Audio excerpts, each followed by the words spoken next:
Olha aí outro programão cinematográfico. Até sábado, o Festival Cultura Inglesa apresenta a mostra Kevin Macdonald, um Olhar Plural. E o diretor escocês esteve aqui em São Paulo para a abertura. And what are we going to do with the video? Show it on the Elton John channel. Tonight is an interesting night for me. I'm going to finally see this film I made about Mick Jagger. He didn't like it when I showed it to him, so he had someone recut it, and I got very angry about it. So, but he was the one filming it, right? Well, he filmed some of it, and I filmed most of it, yeah. I had a great time. I went for 5 months. In 2001, I traveled around the world with a little camera, filming him at concerts, recording, at parties. Lizzie, you saw her. We met. How you doing? Good. Among the ones you've seen, is there a favorite? I make documentaries and fiction films. Yeah. So I think of the documentaries, I think there's two that I'm very proud of. One is the film about Bob Marley, reevaluates who you think Bob Marley is and his music, and your understanding of his music will be much deeper if you've seen the film. Yeah. Anywhere it is possible, you know.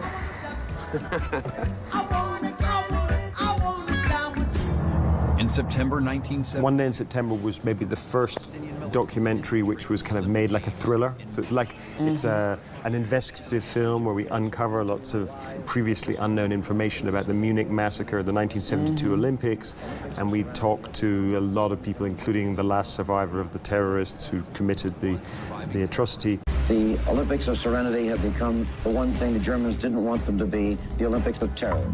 The Last King of Scotland was the first fiction film I made, and still the most successful one I've made. I think, again, it was just unusual. It was different. It's the story of Idi Amin, and so it's filming in the real place. The real car that he owned is in the film. The house that he lived in is in the film. It all feels very real. Have you any idea what's going on in this country? They're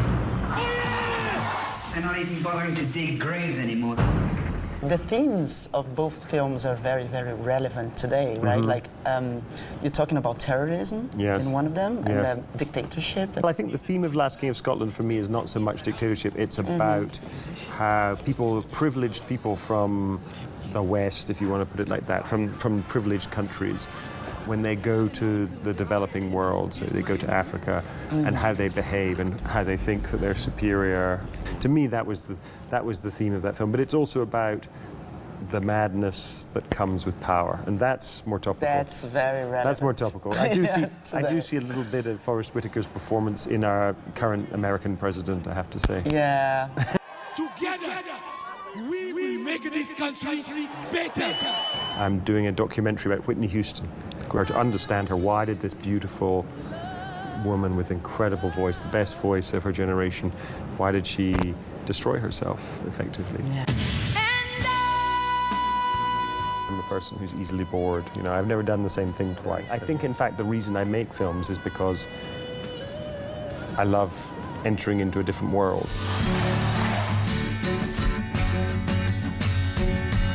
When I close my eyes, I can see all different people in the world.